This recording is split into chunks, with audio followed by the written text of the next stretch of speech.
Welcome back to Otaku Daikun. Daichan here, and you're watching The Waifu Files, a series where we discover and celebrate anime by exploring their lovely ladies. This time round is a double feature, where we'll be rating the waifu from Kill la Kill and Promare, two amazing anime produced by Studio Trigger. I like to consider them the evolved form of Gainax, taking those wild science fiction ideas while fully embracing absurdity. Before we get started, consider buying your anime figures from Entertainment Earth. Use my affiliate link to get 10% off all in-stock items and free US shipping on orders $79 and up. Yet again, they've failed me in having in-stock Kill la Kill merch, so instead I'll recommend this affordable Chihaya Kisaragi from Idolmaster and this teasing Nagatoro by the poolside. Also, don't forget that I've got my own Dakimakura for sale from Cuddly Octopus. You can find all the relevant links in the description. Let's start with Kill la Kill, which tells the story of a world being invaded by the Life Fibers, a parasitic alien that travels the cosmos and feeds off of living creatures. Supposedly, these Life Fibers crash-landed on Earth and have been steering the evolution of mankind, using clothing to manipulate humanity for their grand feast, after which they'll destroy the Earth in search for new prey. More details of this can be found in my comprehensive lore of Kill la Kill, but our goal here is to get straight to the waifu. The catalyst for this story is a woman named Ragyo Kiryuin. Her family line encountered the primordial life fiber and have been watching over it for generations. It awakens in Ragyo's presence, giving her the idea of fusing life fibers with humans in order to rule the world. Deceptively, she married a scientist named Soichiro and coerced him into helping her with twisted experiments. Ragyo attempted to sew life fibers into her own two daughters, with her cruelty prompting Soichiro to flee with their youngest child. Needless to say, Ragyo is the series' antagonist, using her company Revox to sell the entire planet life fiber-infused clothes. To weaponize clothing, she tested out life fiber school uniforms at Honnoji Academy, using the students as guinea pigs to develop ever stronger Goku uniforms. Ragyo entrusts managing the school to her older daughter Satsuki, whom she seductively grooms to forward her world conquest. In that regard, she cares nothing for others, only valuing herself and the primordial life fiber that will bring about her dominion. Her husband, her company, her own kin, they are merely means to that end. To make matters worse, she fuses herself with the life fibers more and more, until they completely infest her heart.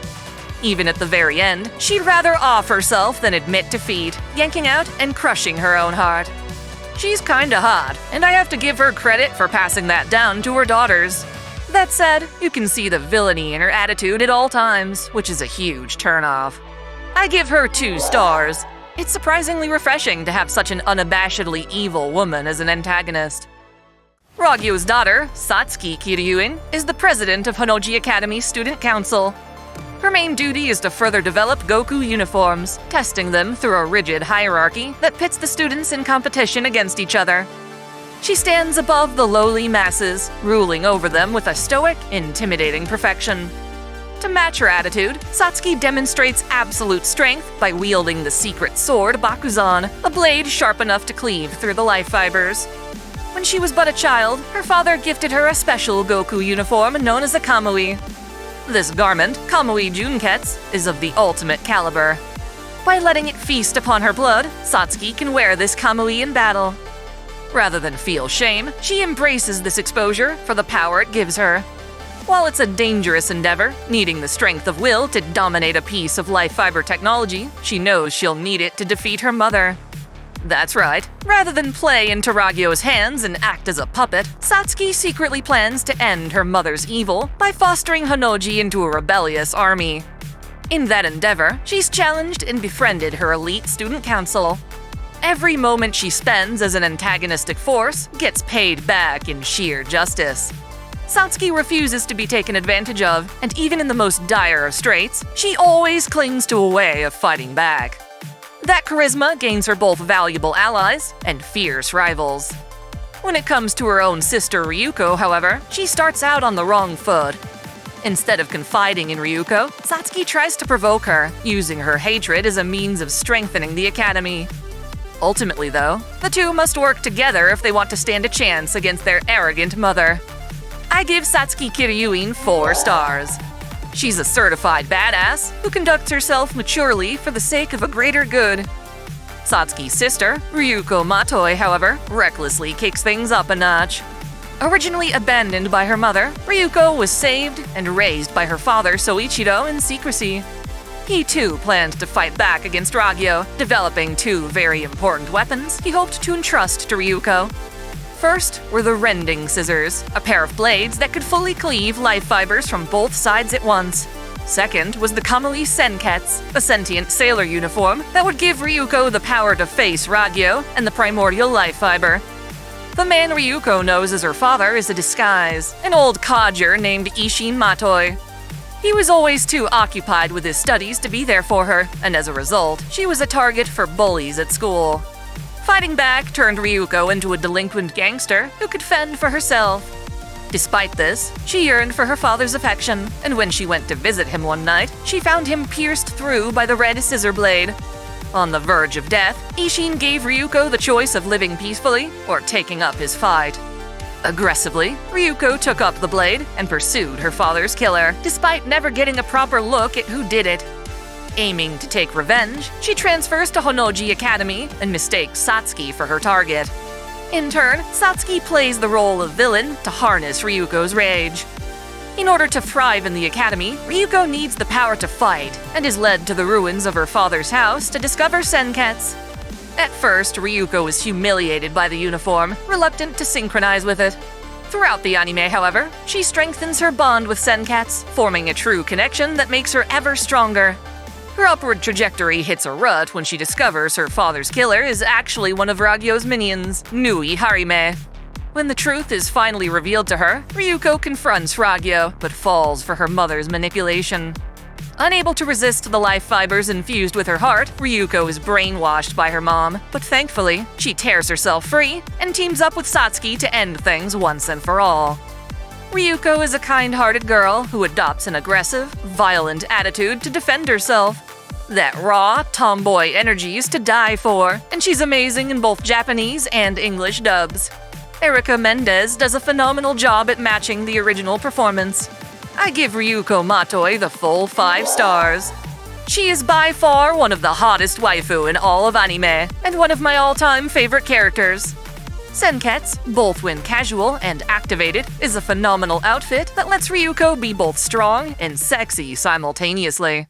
That said, Ryuko doesn't fight on her own. From her very first day at Honnoji Academy, she befriends her most cherished companion, Mako Mankanchoke. This slapstick firecracker is a no-star student at school, condemning her family to the slums of Hono City. She lives with her dad, who's a perverse back-alley doctor, her adoring mom, kid brother, and rambunctious dog, Guts. Recognizing Ryuko as a fellow outcast, Mako welcomes her in, and they share a destitute yet warm family life. The student council takes advantage of this, making Mako into a hostage on various occasions. By that same token, however, Mako comes in clutch when Ryuko is at her worst. Alongside her hyperactive comedic tangents, Mako isn't afraid to return the favor, saving Ryuko's life in the heat of danger. The two girls lift each other up.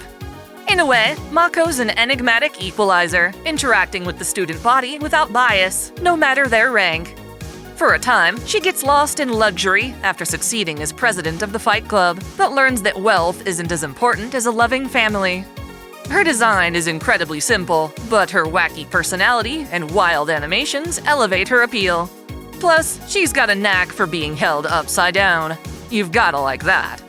I give Mako 4 stars. Personally, I think she shines brightest when paired with Ryuko.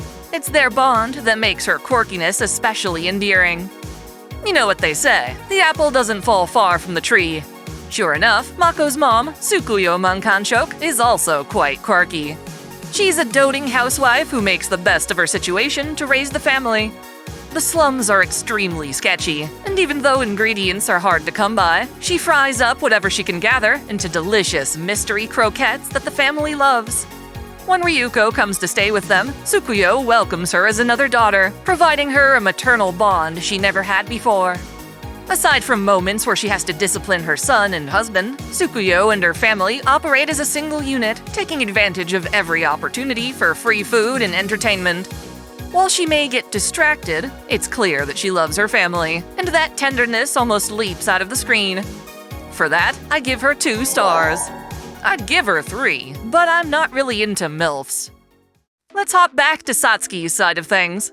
The only woman in Honnoji Academy's Student Council Elite 4 is the petite Nonon Jakuzure. At school, she runs the Rakugo and poetry clubs, but her main pride comes from conducting music and the marching band. Back in kindergarten, Nonon was so adorable that she had the boys wrapped around her finger.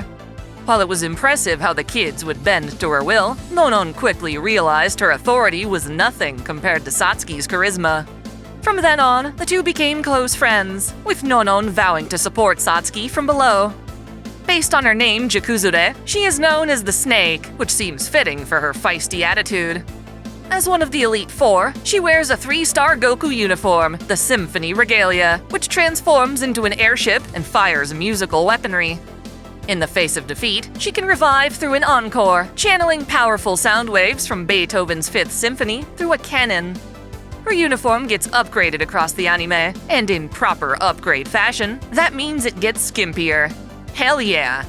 To top it off, she and the other Elite 4 team up with a rebellion group called Nudist Beach, and she wears their, non-uniform brilliantly. Overall, I'd rate Nonon with 3 stars, just like her uniform.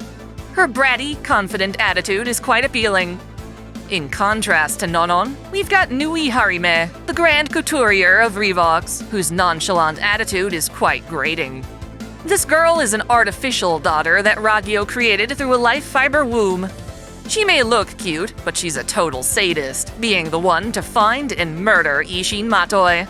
His rending scissors cleaved through her left eye, and she's claimed the blue scissor blade as a souvenir ever since. As a genuine human life fiber hybrid, she can usually repair her damaged limbs so long as they aren't absorbed by a Kamui. This makes her arrogant in battle, using her false glee to provoke her opponents. Having made so many of Revox's outfits, she knows how to dismantle them easily by pulling out their banshi, or root thread. Her devotion to the life fibers makes her Ragyo's most beloved. To that end, she will easily sacrifice herself for Ragyo's ultimate goal. Either she fails to realize, or simply doesn't care that she's being used. I give her 2 stars. While she might be kinda cute, that only lasts until you see how deranged she looks when mad. There's tomboy anger, and then there's this. Nuh-uh. Another of Ragyo's minions is Rei Hoomaru. At Revox, she serves as Ragyo's personal secretary. She was an African child who nearly died when her town was caught up in a civil war. Luckily, her life was spared when Ragyo intervened, scouting her for being compatible with life fibers. As thanks, she loyally aids Ragyo, knowing full well about her plans for world domination. With Ragyo's defeat at the end of the series, Rei tries to take revenge by capturing Satsuki and Mako, while unleashing life fiber clones of the Student Council. Like a boss, Satsuki is able to temper her rage and turn it around for the good of the world. I give her 2 stars. I'm glad she gives up before it's too late, as now she can work to redeem herself. Before we wrap up Kill la Kill, we've got 2 very minor characters to breeze through. Maiko Ogure is a no-star student who gets delusions of grandeur. She thinks that by stealing Zenkets, she can overthrow Satsuki. This plan totally fails, and she gets promptly expelled from Honnoji. I give her 1 star. Her best use is in giving us better views of Ryuko. Then there's Omiko Hakodate, captain of the girls' tennis club. She's one of the first opponents Ryuko defeats at the academy, initially dominating in a tennis match before getting obliterated at the end. I also give her 1 star. Shark teeth are cute when it's someone like Gura, but Omiko just looks insane. If you like Kill la Kill, then you'll certainly love Promare, an animated film by Trigger. Despite it starring 2 male leads, there are some great waifu hiding just beyond the promo materials. Its story takes place in a world where an alternate dimension merges with Earth, resulting in the awakening of Burnish, humans who depend on and manipulate fire. Many of them struggle to control their powers, causing them to be persecuted by the greater population. While it's important to protect society from the flames, the government takes things too far by hunting and freezing them. Unable to keep their own internal flames alight, these Burnish die. Naturally, this has some Burnish fighting back as a terrorist group called Mad Burnish, conflicting directly with a firefighting brigade called Burning Rescue. Their respective hotshots, Gallo and Leo, battle each other, but eventually team up to find peace for everyone. Promare's premier waifu is Aina Artibit, a member of Burning Rescue who pilots a transport vehicle called the RMO-3. She seems to cherish her idiotic partner Gallo, and even though romance is the last thing on his mind, she protects him whenever possible. She's a minor supporting character who has no right being this hot. She's got that crop top and Daisy Dukes, along with a caring yet brave persona. The cockpit of her airship can transform into a motorcycle, which she uses to rush in and rescue her comrades if they're caught on fire. I give her the full 5 stars. Even though she's there with Gallo and Leo to learn the truth about the Burnish, I really wish she played an even more active role. The same can be said for Ina's partner, Lucia Fex, a mechanic at Burning Rescue who developed Gallo's mecha suit, or Matoi tech. On missions, she operates their mecha fire truck named RMO-2, the Mega Max.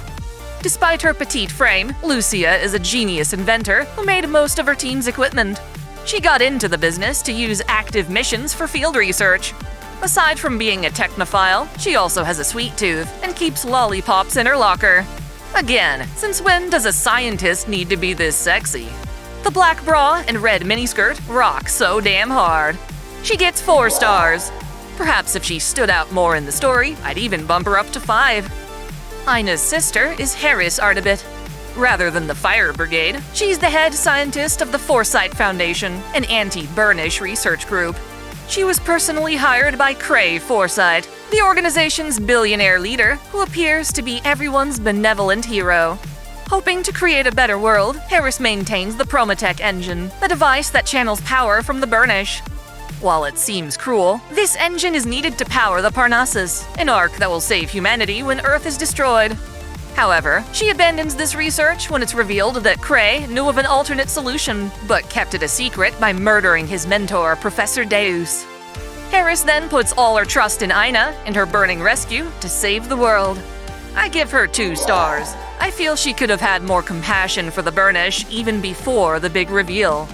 An almost pointless waifu is BR Colossus, Cray's personal assistant and executive governor of the city. She pretty much just stands around and relays Cray's orders. As such, she gets just 1 star. We barely see her, and when we do, she's exceptionally boring. The Promare film is accompanied by 2 OVA episodes that serve as a prequel to the story. In them, we meet Fima, a cute woman who awakens as a Burnish when being rescued from her office building. Gallo tries to help her, but her newfound powers frighten her. She gets taken away by Mad Burnish and is introduced to a community of people just like her. Just when it seems she's found a new home, the Freeze Force attacks. These attackers injure and imprison her. In the main film, Leo rescues her and the other captives, but even after receiving CPR, Fima passes away from her injuries, fading away like a dying flame. I give her 3 stars. She's a wonderful character who shows off the cruelty of Burnish persecution. So there you have it, another 15 waifu covered in the series. As always, my ratings are completely subjective. Feel free to agree with or debate my opinions in the comments below. I hope you've enjoyed these waifu and look forward to more in the series. See you later! Thanks for watching. If you enjoy this channel, help us grow by liking, commenting, sharing the video, subscribing to Otaku Daikun, and most of all, smashing that notification bell so you don't miss out on all our anime lore, discussions, and Let's Play content. You can support us directly through Patreon, Subscribestar, or a YouTube membership, all of which come with benefits like spicy exclusive vids and early access. As always, celebrate your fandom. I want to give a special shout out to all my $10 and up supporters: Video Gamer 75, Dante Pendragon, Stephen Elak, Samuel Gersten, The Nonchalant Ostrich, Otaku Mom, Jens Bauman, Mystic Samurai 1983, Lord Ormagoden, Freebrick, Alexis Yukio Gomez Yamato, Link Pendrago, Olympian Doll, Observer Bellis, James Hewitt, Uncanny EXP, Scout, Zamas Autonomous, Jared, Yukie Eros, Crow Kalem, Saul Soto, Tristan Riggin, Major, Sogai CH, Caitlin P, Vladimirovna, The Taz 96, Kengo X 77, Hairsha of E-Rated Hands, Alistair Bernadotte, and Akakaze Yume. Thank you all so much.